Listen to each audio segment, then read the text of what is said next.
Hey everybody, welcome back to Ready City Play, where Ollie and I have just finished playing Everdell. And Can you guess who won? Can you guess?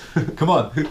Vote poll at the bottom before you watch the rest of this episode. Who did you think won? Was if it you the didn't guy see who the rest? played before? Or was it the guy who just came in with beginner's luck? Vote. We'll vote in the comments below and I'll count them up and then we'll continue the episode. Yeah. Bye. Bye.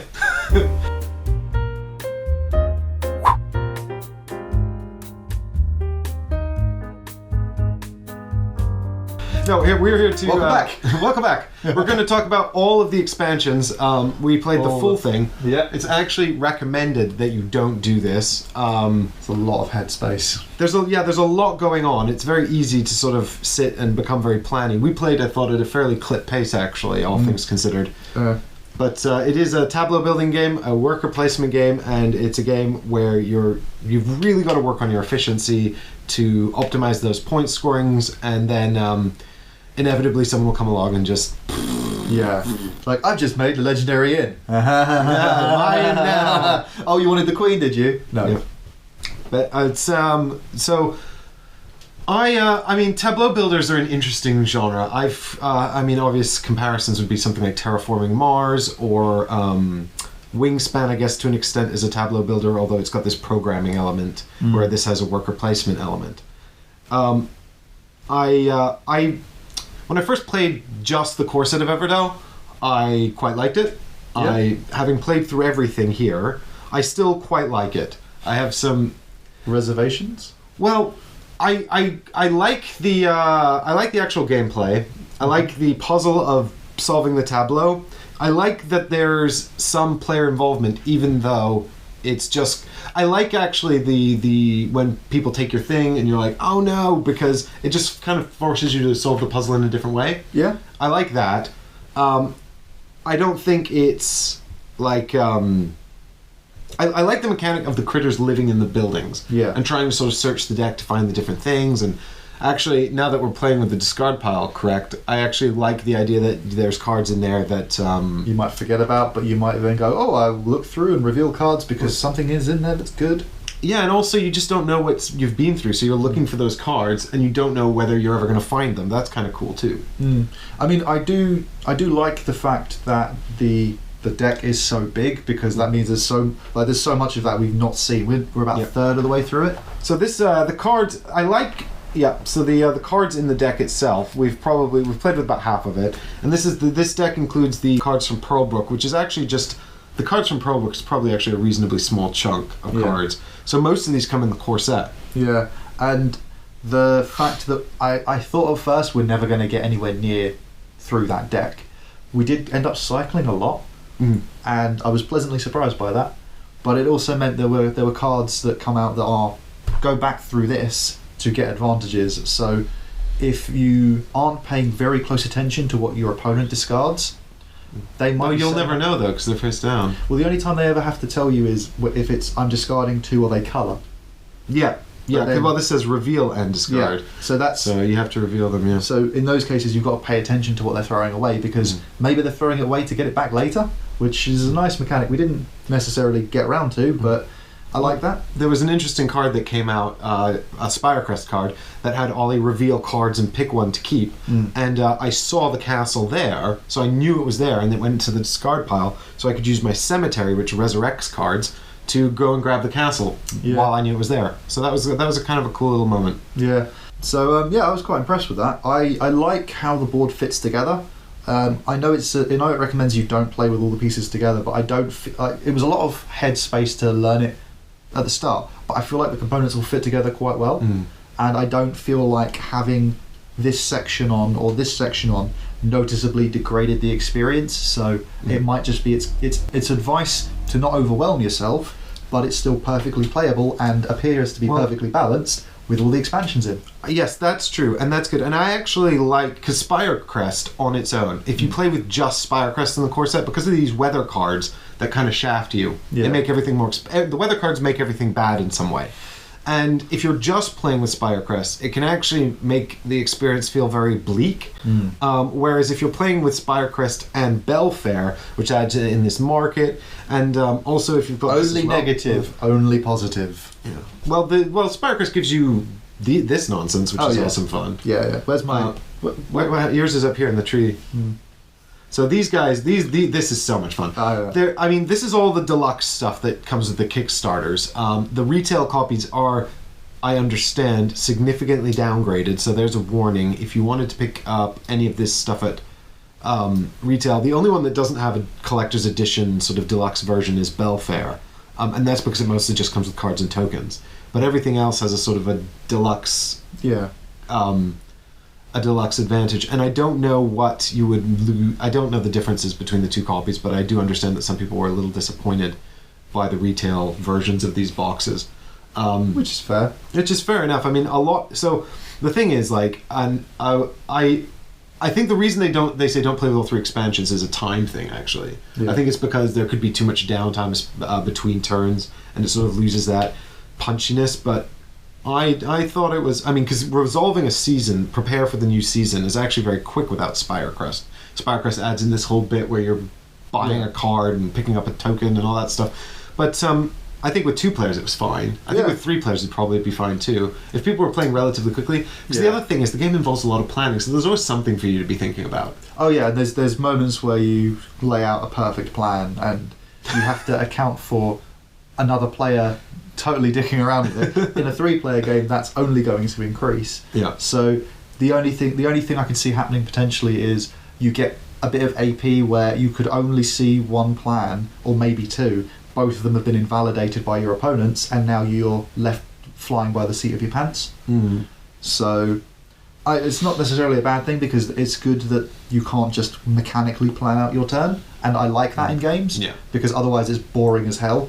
I don't want to. I'm not going to name any names, but if you've seen the plays, you know which ones they are. But I like the fact that there is an amount of fly by the seat of your pants, because when you're taking cards out of there, they're instantly replaced. So you've taken something that I had no interest in. You've replaced it. Oh, hello. Entire plan changed for this card. Hello. Yeah. I mean, and that's something I actually kind of like. The game, I quite like the meadow and the communal hand. Like that's something that I'm sure a communal marketplace kind of exists in other games. But what I like about this is it's like one step faster. So you don't have to draw the card and then play it. You can play it directly from here. So you can kind of anticipate what other people are going to snatch. And then if you really want it, you can try and get in there first. You know, like for example with the critters, if I want the shepherd for free, I play the chapel, so then I can get him for free because he lives in the chapel. But if all he sees me play the chapel, he now knows that I can do that. So maybe he's like, okay, here are the berries, let me get that shepherd. Which I like the fact as well, you sort of touched on it, that there's an ability for a critter that has an affinity with a construction to go, right, that construction you've built, this critter is for free. So you can either pay the full cost for them and guarantee you get them, or you can invest and try to save on the resources. And I like that mechanic because it doesn't save you any space. Like in your tableau, it still takes up the normal amount, except for very few exceptions, husband and wife on a farm. Husband and wife on a farm. I think that might even be the only one. There's the guy over there. What's his name? Oh no, but the Wanderer. He specifically says he doesn't take up a tableau. He doesn't fit in a building. There's and the legendary buildings don't take up space either. They don't? Oh, okay. I had one of them. Yeah, you had the great acorn. Is that what it's called? Yeah. Didn't realise that stopped counting, but fair enough. Because it's got these little white... I mean, there's a lot of... that means she didn't count either. Oh, she didn't count as a space either. Yeah. Well, it's lucky you were out of resources where you could have played more cards. Yeah. I mean, I still could have played more cards. Oh, yeah, I don't think you were actually maxed out. No, I was at 14. But what I was going to say... we played a version of the game where we had abilities instead of an extra worker. So we had these... asymmetrical player powers. So that's introduced by the Belfair expansion. I quite liked this, but I wonder how much I missed that worker, because I used this ability a lot, and you used it as often as you possibly could. Yeah, well, I wanted to capitalize on the fact that I was hedgehogs. Yeah. So, for example, we've got this card here that lets you produce things here, and when I placed on that card, I would deliberately avoid producing berries unless I really wanted them, Yeah. because that meant I got a berry from the hedgehog card. Yeah, and also you deliberately tried to pick resources you hadn't already got so that you would get that more than once. Getting a spread. And as you can see, I actually wound up with a whole ton of extra resources. Yeah, it's insane. I was damn near broke. That I couldn't spend. Yeah, because the one of the other sort of unique elements of this is the 15 card cap, right? Because it's so easy to just fill your hand with cards you can't get rid of. Like in the first season, you're like, how am I ever going to build anything? I have nothing. Yeah. And by the third season, because you play 4 seasons, right?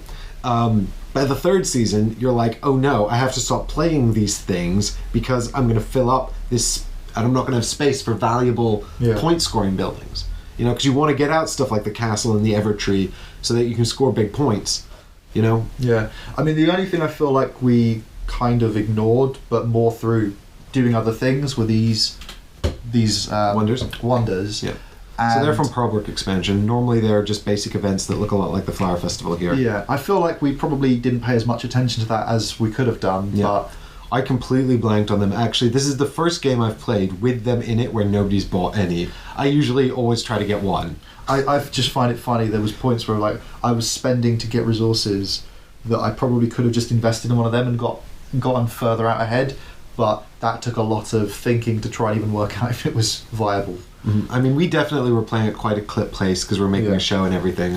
It is entirely... This has been the fastest game of Everdell I think I've ever played. It usually slows down a lot with a lot of people just sort of thinking, and people get very focused on it. So it can become very heads down, sort of silent thinking, staring, yeah. Which I mean, you know, is fine if I'm in the mood for that. I generally prefer that that's not the way a game should be played. I generally prefer games that don't lend themselves to that. But the cool thing about this is at least you've got these like buildings that other people can use, so you can kind of pay attention to what's going on in the other people's tableaus, and it's got obviously this going on, and you know, I like I feel like, you know, you don't have to play that way, and it's okay. What did you think of these? The Adornments. Yes. I really like the Adornments, actually. I think they're one of the things that really helps mitigate the bleakness of Spirecrest. You know, because Spirecrest, like I said, when you're playing just with Spirecrest, it feels very bleak. Yeah. And the Adornments, all of them give you a nice boost. They only cost a pearl, so they're not too hard to achieve. And not for the most part. You know, they give you a nice... I mean, the bell is actually really funny because I was waiting to sort of optimize it, get all the critters in my city so that I could draw a bunch of cards. By the time I played it, it didn't matter anymore. Yeah. I just didn't need any of that stuff. I mean, I found this one to be quite...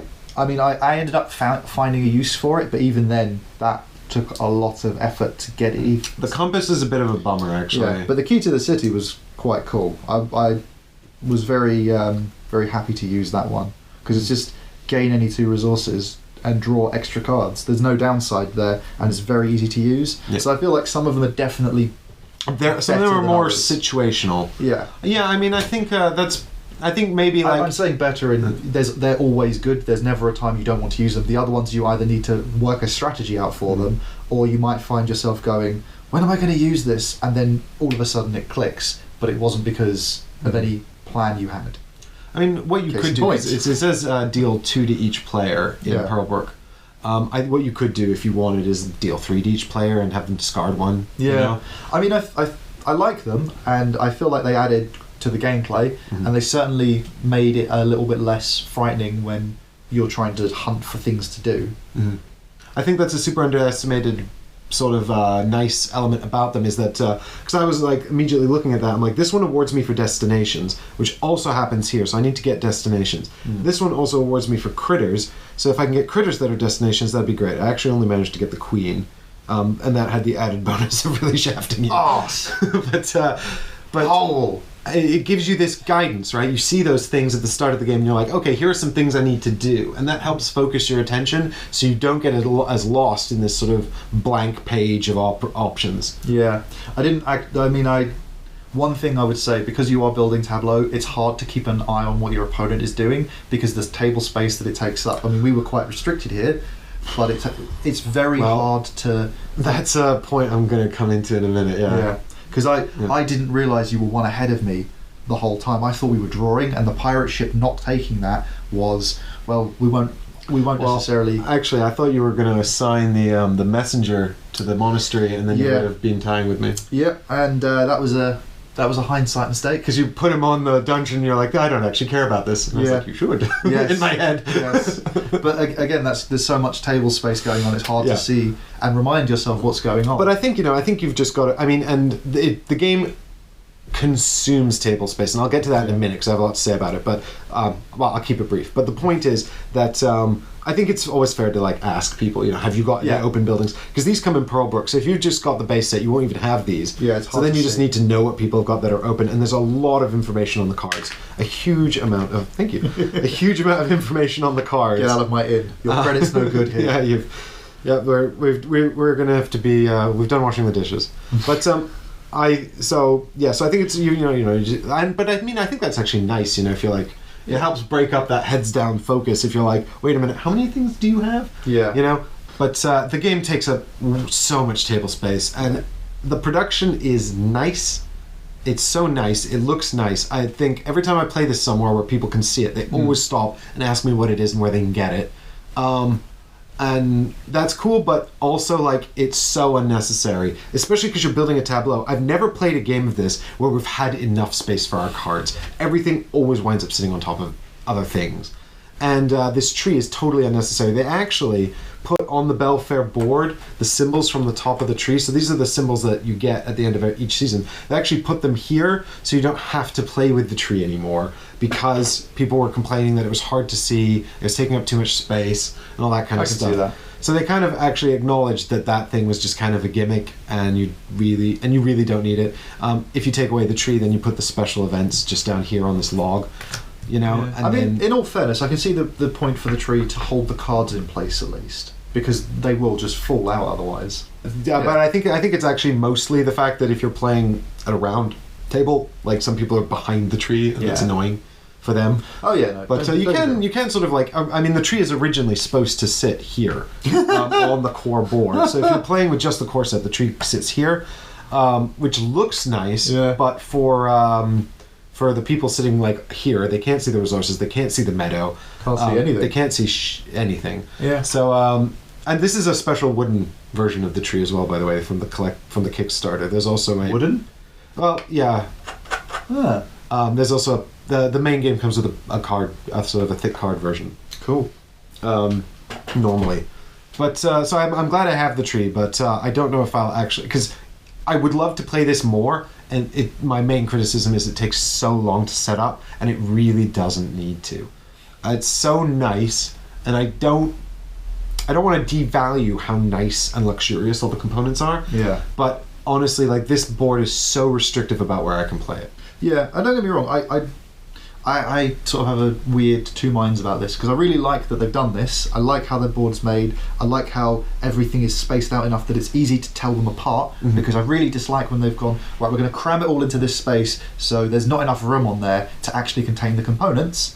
And this does not have that problem in the slightest. Everything is really distinct and clear, and it's easy to tell what area is what area, what resource is what resource. That's all great. But it does mean that you need a huge table or a lot of space to play in, and I don't think there's a right answer to that, because if you sacrifice one, you're causing the other. Yep. I do suggest maybe combining, if you're going to play and you think you're going to play with a lot of the expansions all the time. One of the nice things is that out of the 3 expansions, only Pearlbrook adds cards to this deck, which is good, because it means that at least you don't have to go in and out of that deck constantly sorting the cards. So if you and like I said, they don't recommend playing with all 3 expansions, but I actually don't think it's too much of a problem, really. Seems alright. The thing is, would I recommend this over Terraforming Mars? That's kind of my primary issue. I think they're different enough that there's probably a bit of space for both. As a game to play, they feel very similar, but the actual tableau building mechanic in Terraforming Mars, you're sort of playing cards to interact with a board. In here, we're playing cards to allow us to get more cards. And also this communal hand thing, I actually really like this. I think I prefer this to the drafting in Terraforming Mars. I actually would, love to have this mechanic in Terraforming Mars. I might even try it. That'd be interesting. Just Homebrew. take out the drafting mechanism and try a meadow style thing in that. That'd be interesting. I mean, it's terraforming Mars, so it'd have to be something Martian. Well, you're all playing as corporations that are terraforming the planet, so maybe make it like the Olympus Quarry. this is the free market. It's not free. It's But not it is a free. market. It is, yeah. It's the competitive free market. But so where I'm kind of arriving at this though, actually, is whether I'd recommend you buy it, because it's for a start, like you want to get the collector's edition. I don't know how available that is because I think you can only get it through the Kickstarter campaigns, which are currently over. I'm sure they'll do another one. They've done 3 so far: the original plus Pearlbrook, plus then they did one for Belfair and Spirecrest expansions. That was one campaign for both. Did wonder about your maths then. Yeah, and I'm sure that they'll do another one. I think, but watch the Kickstarter space, I guess, and see if they put any news up. yeah, but then you can always buy them. You might be able to find the collector's editions at retail or on the secondary market. I don't know how much they'll be. They're not. I don't think they'll be that dear if you can find them. I mean, I paid. I got review copies of Belfair and Spirecrest, but I know that they were available at Essen. I think they were about €80 for both. Which is not too dear, given you get massive amounts of giant wooden animals, and it comes with a giant wooden moose, which is my favorite thing in the world. Dude, bear. And I was so upset that I didn't get the moose. Wolf. It even came up in the practice game, and Ollie bought it. Yeah, I find I'm a little sort of Is that a rhino? struggling. No. Yeah, it is. Yeah, which is sad because the rhinos are going. Oh no, it's a boar. Yeah. It's a boar. Yeah, it's because the rhinos are extinct. Did you hear about this? Rhinos are like extinct now. What? They're effectively extinct because there's not enough white rhino. Like How African long was rhinos. I here? I know. Anyway, yeah, don't know if I can recommend buying it because the retail copy is so different to the collector's edition. I mean, honestly, functionally, if you just want the core game with the cool meadow mechanic and the cool things live in constructions mechanic, that's probably actually a great sort of purchase. Yeah. If you want to make it bleaker and harder, Spirecrest. I think if I was to recommend the expansions in order, Spirecrest I think adds the most interesting stuff. Belfair is fun and quirky, but it doesn't really add anything to the core game that's particularly interesting. It just gives you an opportunity to have easier access to some resources. And the asymmetrical player powers, which is added in Belfair, and it comes with a lot more meeples, animal meeple tokens. So, like, I think you get out of the 15 of possible combinations, if you had just the core set in Belfair, I think you'd have about 10 of them, and then the other 5 come in a mixture of Pearlbrook and Spirecrest, I think. But that's not strictly true. But I think, so this will make it bleaker and harder. This will make it just sort of more options. But also, this is the one that gets rid of the tree if you hate that. So, I think Pearlbrook would be my last purchase, actually, in terms of an expansion. Which is funny, because you can't... Because the adornments come in there. Yeah, the adornments are... Because they cost pearls to buy, so they have to come with that one, and they add quite a lot of fun. Yeah, the adornments are really nice, actually. Like I was just saying about the way they guide you at the start.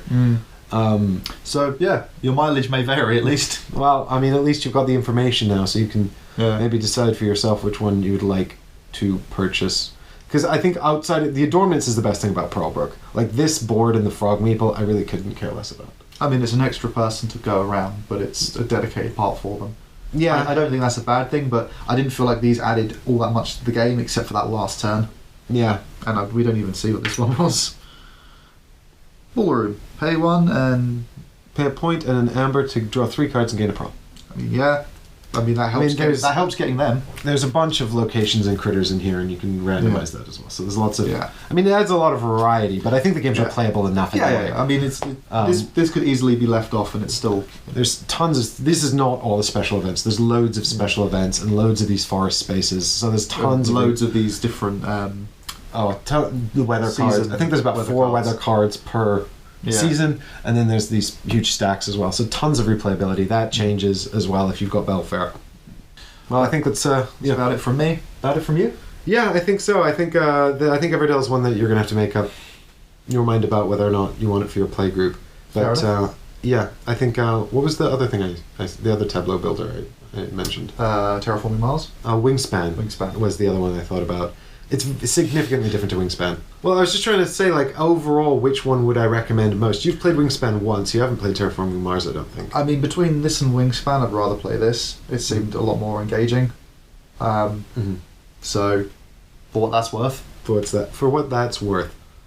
Yep. But yeah, I think that's it from us. Yep. So I hope you've enjoyed the show. And I hope you've enjoyed coming.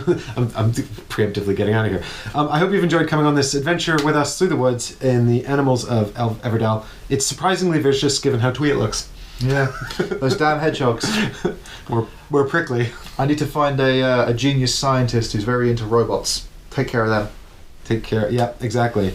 You need to find an Eggman. His name is Robotnik. He builds robots. Shut up with Eggman. Yeah. Philistine. Gotta go fast. Gotta get out of here. Bye. Bye.